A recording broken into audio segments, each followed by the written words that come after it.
Salut à toi! Aujourd'hui, je te fais une courte présentation sur comment on utilise Canva, donc la base. Personnellement, moi, j'ai un compte gratuit et j'ai jamais ressenti le besoin d'en avoir un payant. Tu vas voir que quand on est dans un design, il y a certaines images, certaines photos, certains gabarits qui sont payants, mais moi, je trouve qu'on a déjà plein du stock totalement gratuit. Donc, la façon première de naviguer dans Canva, c'est vraiment d'utiliser les sections qui sont juste ici, là, dans le haut. Celle que tu vas avoir besoin le plus souvent va probablement s'y trouver. Donc, par exemple, si je voulais faire un nouveau bandeau, donc une couverture Facebook pour mon prochain groupe défi, alors j'irai dans Réseaux sociaux. Et là, ici, je vois couverture Facebook. Alors, je clique là-dessus. Et là, j'ai déjà plusieurs modèles qui me sont proposés. Donc, je peux naviguer là-dedans. Bon, si on dit, OK, lui il me tente, alors je clique dessus. Et là, les photos qui sont là, tu pourrais les utiliser telles quelles. Ça arrive des fois qu'on prend des gabarits, qu'il y a des petites lignes dedans. Ça veut dire que si tu voulais exactement cette photo-là, il faudrait que tu la payes au moment de télécharger ton image. Mais sinon, tu peux aussi simplement ajouter d'autres images. Donc, si par exemple, toi, t'aimes cette disposition-là d'avoir 4 photos une à côté de l'autre, mais tu veux avoir des photos différentes. Donc, juste ici à gauche, je cliquerai dans Photos. Ici, tu peux faire des recherches par mots-clés. Donc, par exemple, je veux des photos de sport pour représenter des filles qui s'entraînent. Donc, je me promène. Ici, je vois celle-là, elle est gratuite. Mais celle-là ici, avec la petite couronne, elle serait payante. Donc, bon, moi, j'aime celle-là. Je la prends. J'ai juste à cliquer, glisser, déposer dedans. Ensuite de ça, j'en voudrais une autre. Mettons, je sais pas moi. Tiens, ici, il y a une fille qui s'étire. Tiens, je vais aller la mettre ici. Puis, je voudrais que celle du centre, ce soit de la nourriture. Alors, je vais chercher nourriture. Et là, bon, moi, j'ai envie de celle-là gratuite. Tiens, je vais mettre elle là. Puis, à côté, tiens, je vais y aller avec celle-là. Donc, je vais comme ça.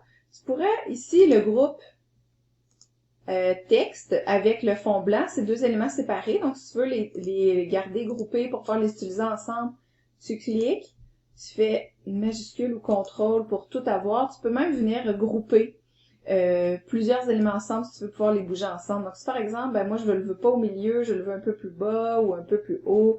Donc, tu le places comme tu veux. Ma recommandation quand on fait des bandeaux pour Facebook, c'est rien mettre en haut complètement, en bas complètement, parce que Facebook va souvent venir couper une petite partie de l'image. Donc moi, j'essaie de garder mon contenu texte beaucoup au milieu. Si tu veux venir changer la typo, il s'agit simplement de la sélectionner. Donc ici, je viendrai voir, je peux en utiliser d'autres, comme ça me tente. Je peux changer la couleur en cliquant ici sur l'icône où c'est vert. Donc voilà, je le mets rouge.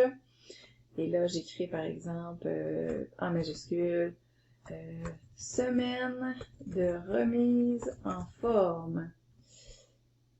Et là, mettons 5 entraînements plus menu. Donc là, j'aurais donc ma base. Si je voulais rajouter des éléments, je sais pas moi, je voulais rajouter une mention que c'est gratuit, par exemple. Bon, alors là, mettons, OK, je vais aller rajouter ça ici. Mais au lieu de ces deux couleurs-là, moi, je veux un dégradé de blanc et de rose. Je vais lui donner un petit twist un peu croche. Je vais le grossir. Puis là, je vais me rajouter du texte en cliquant sur texte. Puis là, ici, je vais le déplacer. Avec la petite flèche, je le mets droite.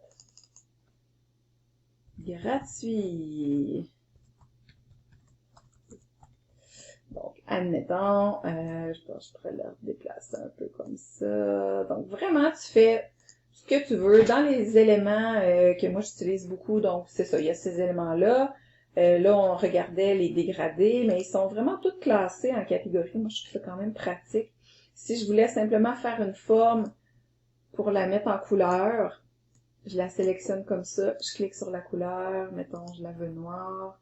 Puis là, je veux rajouter du texte. Je clique, je le déplace. Puis là, invite. Ah, c'est en noir. Tiens, on va l'écrire, on va faire en blanc, on va voir quelque chose. Invite une amie. Donc, on peut vraiment faire un peu, c'est ça, ajouter les éléments dont on a besoin. Ensuite de ça, quand vient le temps de l'utiliser, une fois qu'on a fini, il s'agit simplement d'aller le télécharger. Et moi, habituellement, j'utilise effectivement le type de fichier PNG. Donc, il s'agirait de cliquer sur télécharger et ça se downloaderait. Je le verrai apparaître juste ici dans le bas de mon écran.